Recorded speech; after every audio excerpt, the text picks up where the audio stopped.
Hello dears, welcome to study with C. अब करते हैं 1.4 का जो क्वेश्चन नंबर 1 चल रहा था हमारा, उसमें थर्ड नंबर क्वेश्चन नंबर 1 इस प्रकार सा था कि बिना लंबी विभाजन प्रक्रिया किए बताइए कि निम्नलिखित परिमेय संख्याओं के दशमलव प्रसार शांत है या अशांत आवर्ती।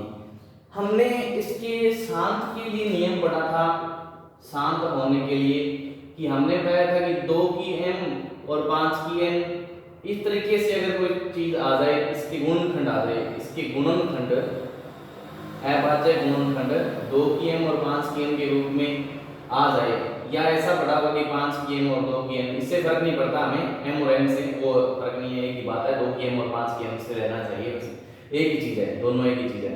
हाँ, तो हमने इस तरीके से देखा था। तब ये क्या, अगर इसके गुणनखंड इस रूप में आ जाते हैं तो ये शांत होते हैं, अगर इस रूप में नहीं है, इसका अर्थ है कि इन दोनों के अलावा 2 और 5 के अलावा भी और इसके अभाज्य गुणनखंड बन रहे हैं, तो वो क्या हो जाते हैं, अशांत आवर्ती में आ जाएंगे। ठीक है, तो अब जो हमारे पास थर्ड क्वेश्चन है ना, वो इसी चीज पर बेस्ड है।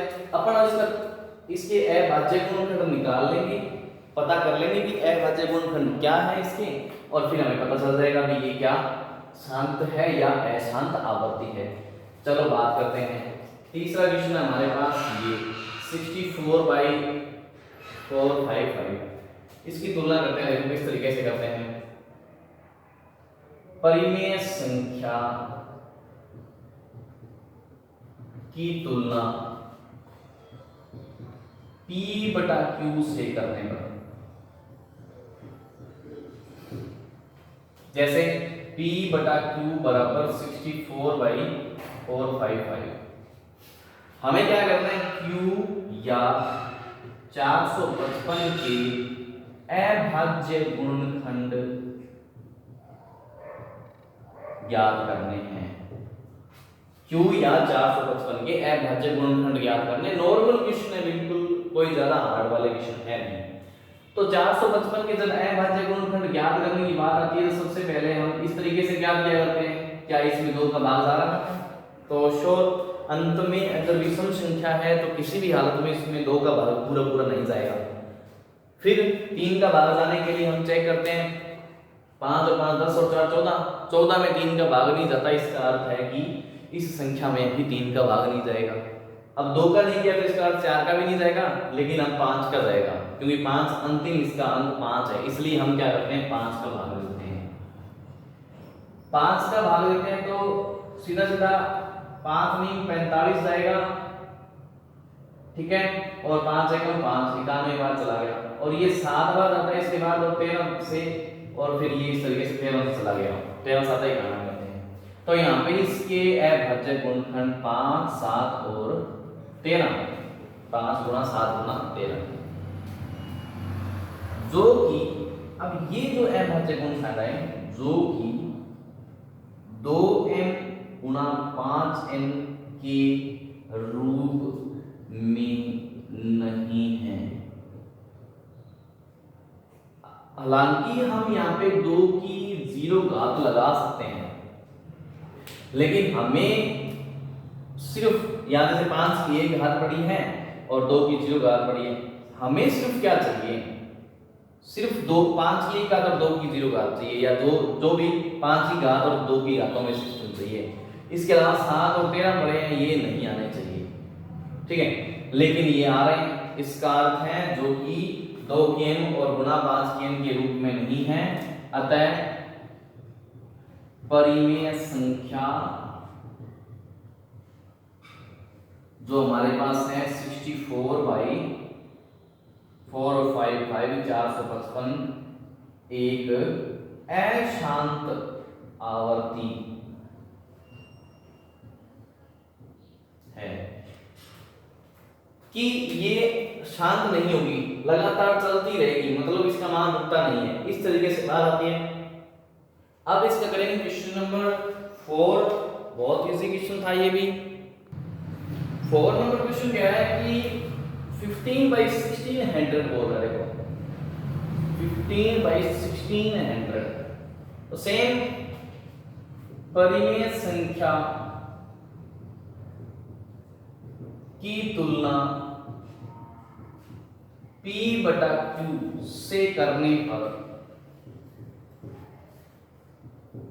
करें P बटा Q क्या आ जाएगा 15/1600 Q या 1600 की अभाज्य गुणनखंड। तो एक बात ध्यान दें 1600 में अब आप ऐसे तो है नहीं कि उस तरीके से करते रखेंगे, करो भाई उस तरीके से भी कर सकते हो, लेकिन 16 तो होती है 2 की पावर 4 होती है और ये 25 गुणा 100 जो होता है हमारे पास 25 गुणा 4 होता है 25 चौका 100, तो ये 2 की पावर 4 और ये 2 की पावर 2 और ये 5 की पावर 2, 25 5 की पावर 2 होती है, 25 का 5 का स्क्वायर होता है, तो ये 2 की पावर टोटल करके 6 हो गया और ये 5 की पावर 2 हो गई। इस तरीके से लिख सकते हैं। तो सीधा सीधा यहाँ पे गुणनखंड 2 की पावर 6 और 5 की पावर 2 इस तरीके से भी लिखा जा सकता है, जो कि 2 की n गुणा 5 की n के रूप में है, जहां m बराबर 6 तथा n बराबर 2 है। बस नॉर्मल है, दिख रहा है ना, इसके अलावा कोई अभाज्य गुणनखंड नहीं है इसके, इसलिए क्या कर दिया सीधा सीधा काम कर दिया। अब अपन क्या करते हैं सीधा सीधा लिख देंगे, अतः परिमेय संख्या शांत है।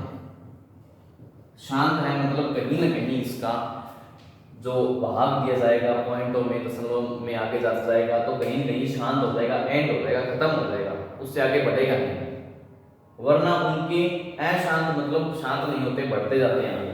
इस तरीके से बनेगा। अब इसका क्वेश्चन करते हैं फिफ्थ नंबर क्वेश्चन। अब ये 5वां क्वेश्चन आपको दिख रहा है, ये 29/343। तो 343 सब जानते हैं कि 7 का घन होता है, 7 का क्यूब होता है ना। इसके बारे में हमने बहुत बार पढ़ रखा है, याद भी कर रखा होगा आपने, सारे के सारे घन याद कर रखे होंगे 10 तक, या आगे भी याद कर रखे होंगे, लेकिन ये 7 का घन जानते हैं। तो इस प्रमेय संख्या की तुलना P बटा Q से करना उस तरीके से मैं एक बार सीधा लिख देता हूँ 29/343, जहाँ पे Q या 343 के अभाज्य गुणनखंड कितने हो जाएंगे, अभाज्य गुणनखंड क्या आएंगे 7 की क्यूब रहेगी, नॉर्मल है। अब क्या करते हैं, ये 7 की क्यूब आ गई जो कि सेम 2 की m गुणा 5 की n के रूप में नहीं है। इसका अर्थ ये क्या, अशांत आवर्ती, अशांत आवर्ती है। बस इतना ही काम करना है, बहुत ही सरल काम है, बस ये अशांत आवर्ती होगी। अब इसका काम करते हैं, नेक्स्ट क्वेश्चन करते हैं, बहुत ही सरल है ये क्वेश्चन। तो नेक्स्ट क्वेश्चन क्या है 6 नंबर, सीधा सीधा ही दे दिया आपको डायरेक्टली, है ना, गुणनखंड करना ही नहीं है। भी बच्चे क्यों गुणनखंड करें जब इनको थोड़ा सा सरल काम दे देते हैं, तो ठीक नहीं है क्या। तो ये 5 की 2, तो यहाँ पर देखो सबसे पहले P बटा Q, वैसे लिखना सारा कुछ है आपको पता ही है, पहले जैसे परिमेय संख्या इसकी तुलना इस पे करने पर, लेकिन मैं एक बार सीधा लिख देता हूँ। तो Q इक्वल टू 2 की 3, सीधा सीधा बस 5 की 2, या Q के अभाज्य गुणनखंड ये पढ़े ही हैं इन्होंने पहले से दे दिए, जो कि 2 की m और 5 की n के रूप में है। होते ही क्या हो जाएगा, शांत हो जाएंगे, बस इतना ही काम है, बहुत सरल हो गए। चलो इसका नेक्स्ट क्वेश्चन देखते हैं, 7 नंबर क्वेश्चन। 7 नंबर क्वेश्चन कुछ इस तरीके से है, 129/2 की पावर 2, 5 की पावर 7 और 7 की पावर 5।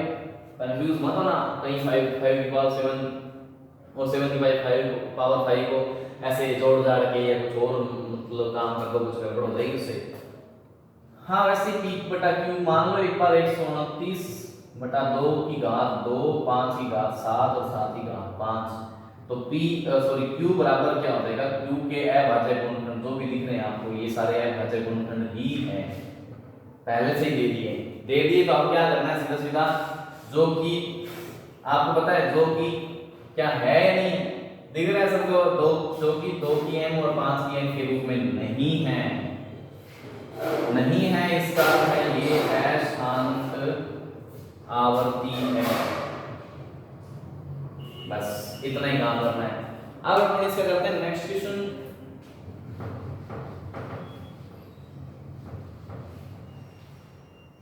नेक्स्ट क्वेश्चन हमारे पास है 8 नंबर क्वेश्चन। 8 नंबर क्वेश्चन कह रहा है कि 6/15 देख रहा है। तो सिंपल सा क्वेश्चन है, p/q मान लेते हैं 6/15, q के अभाज्य गुणनखंड या इसके ये 3 5 के 15 होता है ना। तो नॉर्मल है q के या q या 15 के अभाज्य गुणनखंड इस तरीके से लिख दिए, जो कि सेम 2 की m और 5 की m के रूप में नहीं है,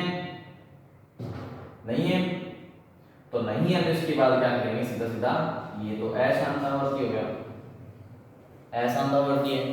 इस तरीके से काम करते जाएंगे। अब इसका 9 नंबर क्वेश्चन देखते हैं। 9 नंबर क्वेश्चन क्या कह रहा है ये चेक करेंगे हम। 35/50 p/q बराबर 35/50। अब q के अभाज्य गुणनखंड जो है ना, वो देखो यहां से बनेंगे, सीधा सीधा निकाल लेंगे। 5 तो 5 है ही, और 5 गुणा 2 है ना 10, 50 का 5, 2 की 1 और 5 की 2, 5 का 25 और 2 50, इस तरीके से बन जाएगा, जो कि 2 की m और 5 की m के रूप में है, इसलिए क्या हो जाएगा, ये तो शांत हो जाएगा।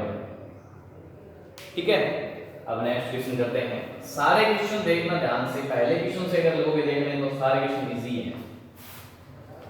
ठीक है, अब इसका करते हैं लास्ट क्वेश्चन 10 नंबर क्वेश्चन। 77 और 210, तो p/q के रूप में इसको ले लेते हैं 77 और 210 को, और q के अभाज्य गुणनखंड जो मानेंगे तो 7 21, ये देखो 10 है, ये 5 और गुणा 2 तो बड़ा 10 को पीछे रख देते हैं, 7 21 7 और 3 और आ गया, तो ये तो बहुत लंबा मैटर हो गया, जो कि फिर ये 2 की m और 5 की m के रूप में नहीं है, इसका अर्थ है ये तो अशांत आवर्ती है, मतलब शांत नहीं है, क्योंकि इसमें वो 7 और 3 अलग अभाज्य गुणनखंड आ गए। सिर्फ 5 और 2 होते हैं तब ही हमारा क्या होता है, शांत होते हैं। इस तरीके से प्रत्येक क्वेश्चन को हम करेंगे, मेहनत करते रहेंगे और लगातार निरंतर प्रयास करेंगे। ठीक है, आज की क्लास में सिर्फ इतना ही, बाकी करते हैं कल की क्लास में। धन्यवाद।